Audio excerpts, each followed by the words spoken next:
Dubai the most expensive city in the middle east. గత 20 సంవత్సరాల్లో sudden గా Dubai దగ్గర ఇంత డబ్బు ఎక్కడి నుండి వచ్చింది? దుబాయ్ ఎలా ఓ గ్లోబల్ హబ్ గా మారింది? ప్రపంచంలోనే third most travelled city Dubai. Sudden గా దుబాయ్ ఇంత పవర్ఫుల్ ఎలా అయింది? 20 సంవత్సరాలు వెనక్కి తిరిగి చూసుకుంటే మనకు దుబాయ్లో ఎక్కడ చూసినా ఎడారి మాత్రమే కనిపించేది. పంటలు పండవు, నీళ్లు లేవు, ఖనిజ నిల్వలు లేవు. మరి ఎక్కడి నుండి దుబాయ్కి ఇంత మనీ వచ్చింది? అందుకు కారణం ఒకే ఒక్కడు, Mohammed bin Rashid Al Maktoum గారు. United Arab Emirate prime minister వీరు. గొప్ప విజనరీ లీడర్. దుబాయ్కి అంత డబ్బు ఎక్కడి నుండి వచ్చింది? ఇంకెక్కడి నుండి? ఆయిల్ నుండి అంటారా? మరి మిగతా గల్ఫ్ సిటీస్ కూడా దుబాయ్ లాగే డెవలప్ కావాలి కదా. ఆయిల్ నుండి దుబాయ్కి వచ్చే రెవెన్యూ ఓన్లీ 1% మాత్రమే. దుబాయ్ మేజర్గా టూరిజం నుండి రెవెన్యూ జనరేట్ చేసుకుంటుంది. ఎడారిని చూడ్డానికి ఎవరొస్తారు? ఇక్కడే రషీద్ అలీ మక్తుమ్ గారు చక్రం తిప్పారు. ఎడారులను సుందరమైన కట్టడాలుగా మలిచారు. రషీద్ గారికి యావరేజ్ గా ఉండడం అంటే అసలు ఇష్టం ఉండదు. అయితే ప్రపంచంలో అలాంటి అద్భుత కట్టడం మరెక్కడా ఉండకూడదు. లేదంటే ఆ కట్టడం ప్రపంచంలోనే టాప్ 10లో ఉండి తీరాలి. World second largest mall Dubai mall. World's 5th tallest hotel Burj Al Arab hotel.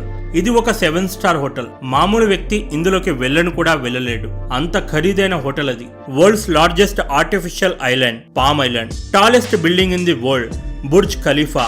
Dubai Marina, infinity tower, Jumeirah beach hotel, Dubai fountain, sky Dubai, Dubai under water zoo, princess tower, marquise Dubai hotel. చెప్పుకుంటూ పోతే ఇంకా చాలానే ఉన్నాయి. వాళ్ళకి ప్రతిదీ the best కావాలి, 10 మంది చెప్పుకునేట్టుగా ఉండాలి, అంటే ఫ్రీ ప్రమోషన్ కావాలి. దుబాయ్లో మీ కారు దుమ్ముతో ఉంటే 200 dirhams ఫైన్ మీ అకౌంట్ నుండి ఆటోమేటిక్గా కట్ అయిపోతుంది. అలాగని ఇండియన్ స్టైల్లో కదా పొద్దున్నే ఓ బకెట్లో నీళ్లు, ఓ గుడ్డట్టుకొని కారు తుడుస్తూ కూర్చుంటానంటే అది నడవదు. ఖచ్చితంగా వాటర్ సర్వీసింగ్ సెంటర్లోనే క్లీన్ చేయించాలి. ఎడారిలో పూల తోటలను మొలిపించారు. అదే Dubai miracle garden. World's biggest gold market దుబాయ్లోనే ఉంది. ఇక్కడితో ఆగలేదు. రషీద్ గారు ఓసారి డిజ్నీల్యాండ్ వెళ్లారు. మా దుబాయ్లో కూడా ఓ డిజ్నీల్యాండ్ కట్టమని అడిగారు. ఓ అలాగే అన్నారు వాళ్ళు. అయితే ఒక్క కండిషన్ అన్నారు రషీద్ గారు. దుబాయ్లో కట్టబోయే డిజ్నీల్యాండ్ అమెరికాలో ఉన్న డిజ్నీల్యాండ్ కంటే పెద్దదిగా ఉండాలి. డిజ్నీల్యాండ్ వాళ్ళు అందుకు ఒప్పుకోలేదు. రషీద్ గారు ఏం చేశారో తెలుసా? డిజ్నీల్యాండ్ ని తలదన్నేలా దుబాయ్ ల్యాండ్ ని క్రియేట్ చేశారు. డిజ్నీల్యాండ్ కంటే డబల్ ఉంటుంది దుబాయ్ ల్యాండ్. ప్రతిరోజు 2 లక్షల మంది పర్యాటకులు వస్తుంటారు. 2030 వరకు దుబాయ్లో 25% బిల్డింగ్స్ 3D ప్రింటింగ్ తో నిర్మితమవుతాయని దుబాయ్ గవర్నమెంట్ ప్రకటించింది. ప్యాసింజర్ డ్రోన్స్ రానున్నాయి. క్యాబ్ బుక్ చేసుకున్నట్లు దుబాయ్ వాసులు డ్రోన్ ని బుక్ చేసుకోవచ్చు. డెస్టినేషన్ ఇస్తే చాలు, డ్రోన్ మిమ్మల్ని 150 km/h స్పీడ్ తో డెస్టినేషన్ కి చేరవేస్తుంది.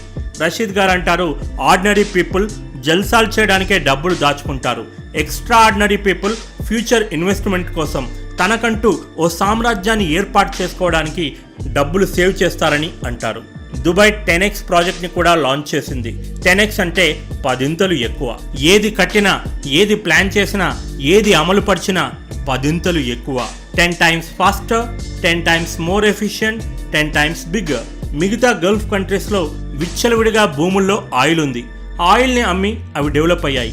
కానీ దుబాయ్ మాత్రం తెలివితో ఎదిగింది, ఇన్నోవేటివ్గా ఆలోచించింది. అందుకే మిగతా గల్ఫ్ కంట్రీస్ కంటే రిసోర్సెస్ తక్కువగా ఉన్నప్పటికీ ఎవరికీ అందనంత డెవలపింగ్ స్టేజ్లో ఉంది.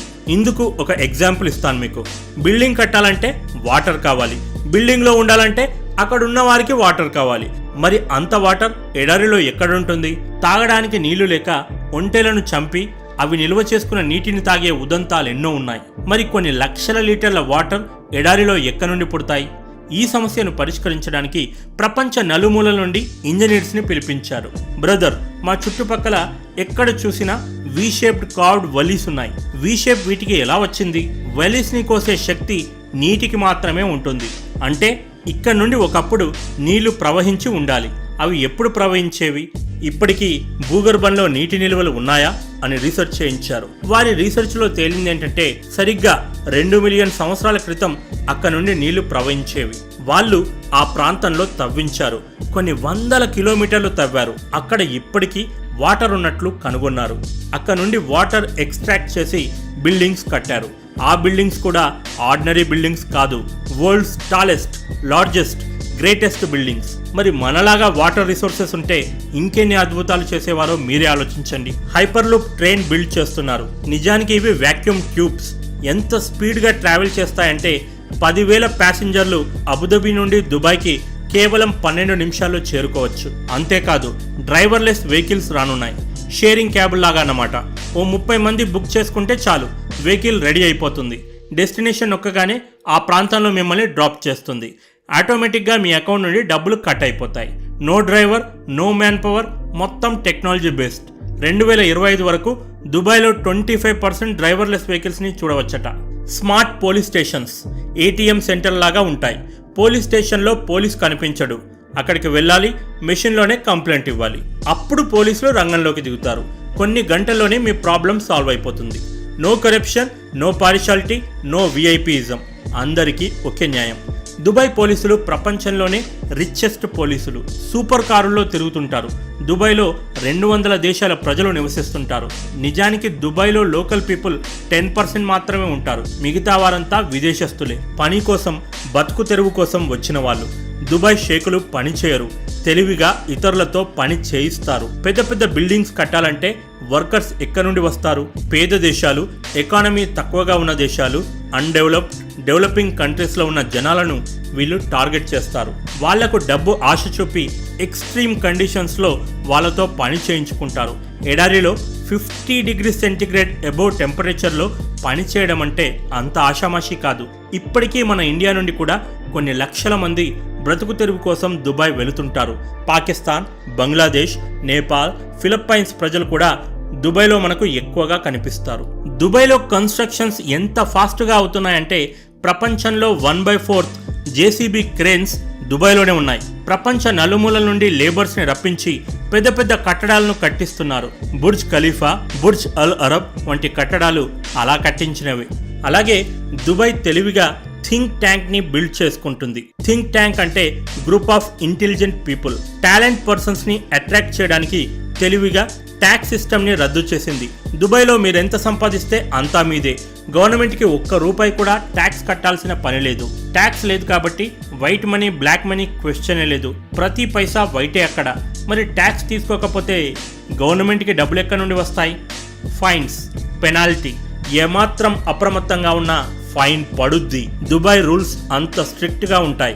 ఇక అమ్మాయిలు ఏడిపిస్తే మిమ్మల్ని ఆ దేవుడే కాపాడాలి. ఫ్రాడ్ చేయాలనుకుంటే అసలు ఆలోచనే మర్చిపోండి. ట్రాఫిక్ రూల్స్ బ్రేక్ చేసి ₹100 నోట్తో తప్పించుకోవాలనుకుంటే ఆ ఛాన్సే లేదు అక్కడ. No corruption, no mediators. డైరెక్ట్గా మన అకౌంట్లో నుండి డబ్బులు కట్ అయిపోతాయి. గవర్నమెంట్కి డబ్బులు ఇచ్చే మెయిన్ సోర్స్ మాత్రం ట్రేడ్, వ్యాపారం. ట్యాక్స్ ఫ్రీ ఇన్కమ్ చేయడం వల్ల ఇన్వెస్ట్మెంట్స్ పెరిగాయి. ట్రాన్స్పోర్టేషన్ ప్రాబ్లమే లేదు అక్కడ. దాంతో ఫారిన్ కంట్రీస్ దుబాయ్తో వ్యాపారం చేయడానికి ఎక్కువ ఇంట్రెస్ట్ చూపించడం మొదలుపెట్టాయి. ఒక్క ఐడియా జీవితాన్నే మార్చేస్తుందంటారు, కానీ ఇక్కడ మాత్రం దేశాన్నే మార్చేసింది. ప్రతిదీ కొత్తగా ఆలోచిస్తారు. ఒక ఎగ్జాంపుల్ చెప్తాను. దుబాయ్ చాలా చిన్న సిటీ. మరి సిటీని ఎక్స్పాండ్ ఎలా చేయాలి? ఏకంగా సముద్రాన్ని కబ్జా చేసేశారు. సముద్రంలో మట్టిని నింపి ఆర్టిఫిషియల్ ఐలాండ్ ని తయారు చేయడం మొదలు పెట్టారు. ఐలాండ్ ని కూడా ఎంత తెలివిగా డిజైన్ చేశారంటే బై హ్యాట్స్ ఆఫ్ చెప్పాలి వాళ్ళ తెలివితేటలకు. సాధారణంగా మనకు ఐలాండ్ అంటే సముద్రం మధ్యలో ఓ రౌండ్ గా ఉండే భూభాగం ఫోటో మైండ్ లోకి వస్తుంది. కానీ అలా కడితే కేవలం ఐలాండ్ బౌండరీలో ఉన్న ఇల్లు మాత్రమే అమ్ముడుపోతాయి. మధ్యలో ఉన్న ప్లేస్ మొత్తం వేస్ట్ అయిపోతుంది. అందుకే తెలివిగా పామ్ ట్రీ షేప్లో ఐలాండ్ డిజైన్ చేశారు. ఈ డిజైన్ వల్ల ఐలాండ్లో ఉండే ప్రతి ఇంటికి కూడా సీ వ్యూ సొంతమయ్యింది. దీంతో తక్కువ ప్లేస్లో ఎక్కువ ఇళ్లను కట్టించారు. ఒక్కొక్క ఇంటిని ₹100 కోట్ల అమ్మి ప్రభుత్వ ఖజానాను నింపేశారు. 2020లో వరల్డ్స్ లార్జెస్ట్ ఎక్స్పో దుబాయ్లో ఓపెన్ కానుంది. ఈ వరల్డ్ ఎక్స్పోలో ప్రపంచంలో లభ్యమయ్యే ప్రతి వస్తువు ఇక్కడ దొరుకుతుంది. అంతేకాదు వీళ్ళు త్వరలోనే టెంపరేచర్ కంట్రోల్డ్ సిటీస్ని కూడా డెవలప్ చేయనున్నారు. ఇప్పుడు మన దగ్గర ఎండలు దంచేస్తున్నాయి కదా, బయటకు వెళ్ళాలంటే భయం వేస్తుంది. కానీ దుబాయ్లో ప్రతిరోజు ఇలాగే ఉంటుంది. సమ్మర్లో మనం ఏం చేస్తాం? ఇంట్లోనో ఆఫీసుల్లోనో ఏసీ ఆన్ చేసుకుని వేడి నుండి కొంత ఉపశమనాన్ని పొందుతాం. ఈ ఐడియానే దుబాయ్ వాళ్ళు కొంత కొత్తగా ఆలోచించారు. ప్రతి ఇంట్లో ఏసీ నడిచే బదులు సిటీలోనే సెంట్రల్ ఏసీ పెడితే అని. అదెలా సాధ్యం? అండర్ కవర్ గ్రౌండ్ సాధ్యమైనప్పుడు సిటీ ఎందుకు సాధ్యం కాదు? మొత్తం సిటీ కవర్ చేయబడి ఉంటుంది.